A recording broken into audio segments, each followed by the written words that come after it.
Everybody, and welcome to another edition of the Uncovering India. Today we have a very interesting person with us. We have a young lady, a performer, who belongs to a very humble background with the father working as a construction worker and mother a housewife, but her financial socio-economic background has been no impediment. And this young lady we have with us, Archana Kumar from Shinshini, South Goa, who has not only overcome all the obstacles but also made it a point that she befriends any obstacle that comes her way, be it excelling in the academics or excelling in co-curricular activities. She has been next to none. And to speak more about her achievements, we have Archana herself. Welcome, Archana, to this session of Uncovering India. So tell me, how does this success come to you? It must not be easy. You must have had to work very hard to get to this. Yes, definitely. I was not always a scholar. I started from like an average student. But then I had a teacher in school who I got transferred to. Her name was Ma'am Mala Quality. So she was very inspiring. She would treat everyone equally. So and because of her, I started started taking an interest in studies, and then I started visiting the library. And with an interest in reading, I realized that all the matter, whatever we studied in school, was very easy to learn. Since English was a barrier, it was very easy to come. So from that time, I started studying well, making it a point to work hard every exam, and that's how the journey started. So that's the journey of your medals and the trophies and the Miss Rosary. As we can see, the crown also is here. So you are, we can say, the epitome of beauty with brains. I won't say about beauty, but yeah, I might have tried my best. So how do you prepare yourself, considering that you are six siblings? Yes. Six siblings, and you are the youngest. Yeah. And living in a small house with six siblings, there will be a lot of noise, a lot of disturbance. How you still concentrate yourself, keeping yourself on the track for your studies and other preparations? Yeah. The thing was about studies, it was never a hindrance because we should pay attention in class. So half the studies are done when you pay attention in class, and I've always been blessed with good teachers throughout my school. Like my teachers have been really great. So half the studying was obviously done in class, and the remaining during exam days, like about some days before the exam, I would prepare myself. And my siblings have been very supportive. We all cooperate with each other and like adjust according to exam. So studying has never been a problem. So, but how do you overcome these challenges of the social economic background of yours on one side, and then the pressure of performance on the other side, and wanting to do something more? So, do you find anything that pulls you back, and how do you overcome those obstacles? Yeah, see, so when during school days and when I was completing my college, it was really difficult because the financial conditions were not good to support so many. But then, as soon as I finished my bachelor's degree and I stood first in my college, Sir Nelson Lopez, who is the chairperson of People of Shinshini Trust, he came forward and tried to get sponsors for my education because I had to do, I planned to stay in the hostel for my master's, and the hostel fees were quite a big sum. But he came forward. I didn't have to ask for him for any help. He came forward. He tried to get sponsors for me. He went out of his way to help me. So I think one major help that I've got is I've got good people around. People have come forward on their own to help me, be where I am. So I think I've been blessed maybe. So, what does this success mean to you personally, considering the range of successes that you have, awards that you have? Any one particular award that you think is very special to your heart or close to your heart? I think two awards which were like very very good. The first one was when I was crowned Miss Rosary, because Rosary College it's filled with students who are exceptionally good in everything, because the students are very disciplined and the teachers are really good. So to be crowned, that is a big achievement because there are many people nominated for that. So being crowned Miss Rosary was a big deal for me. And the second one was standing, obviously getting the state rank for Goa, the first state rank.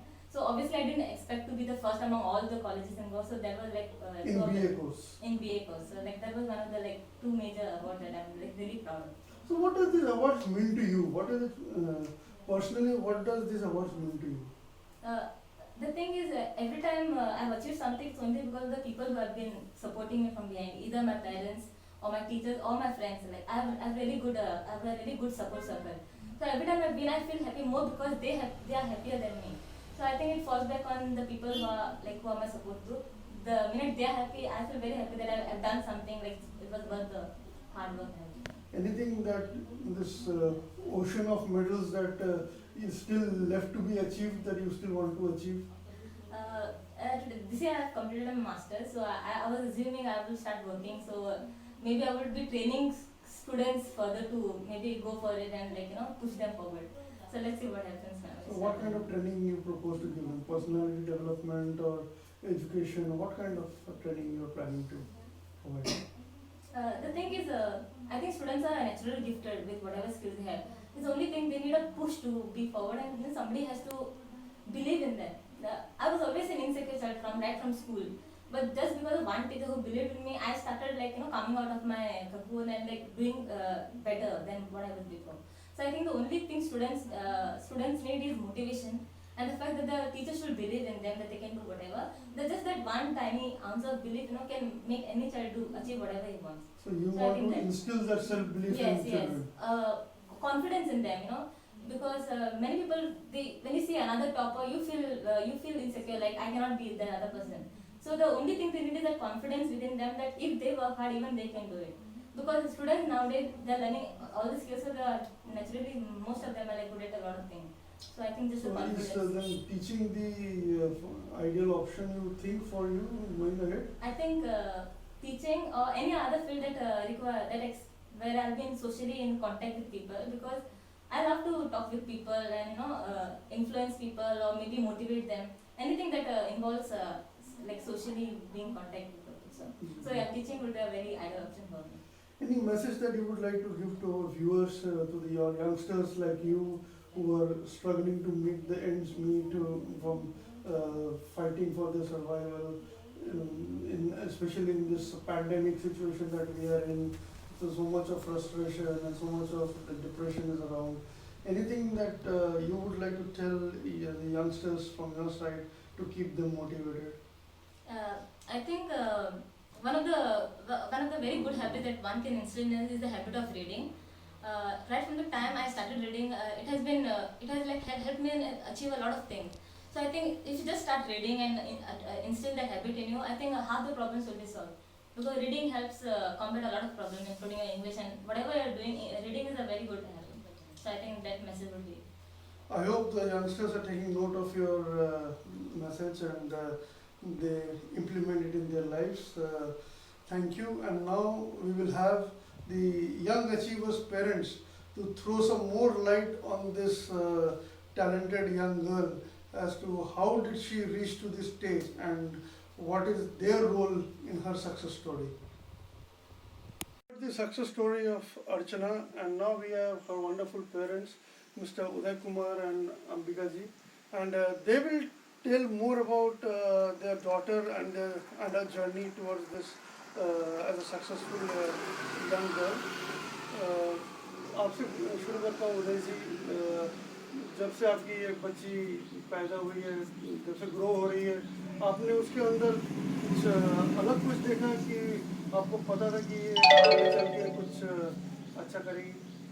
वो तो छोटा से school में जा रहा था, जब से कौन सा भी इसमें पार्टिसिपेट करो और कुछ एग्ज़ाम में हो, सबसे फर्स्ट ही आते थे। तो आपको आपने किस तरीके से इसको परवरिश दिया, क्या इसको आप क्या कहते रहे हैं, हमेशा क्या बोलते रहे हैं, किस तरीके का आपका सपोर्ट इसको मिलता रहा?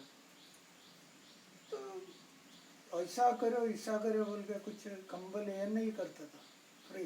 I've never had parental pressure before. None of the parents have ever told us to go and study. It has always come from इतना within. मार्क्स लाओ, इतना कम क्यों हुआ, वो करो, ये करो, 24 आवर्स स्टडी करो, ऐसा कुछ नहीं।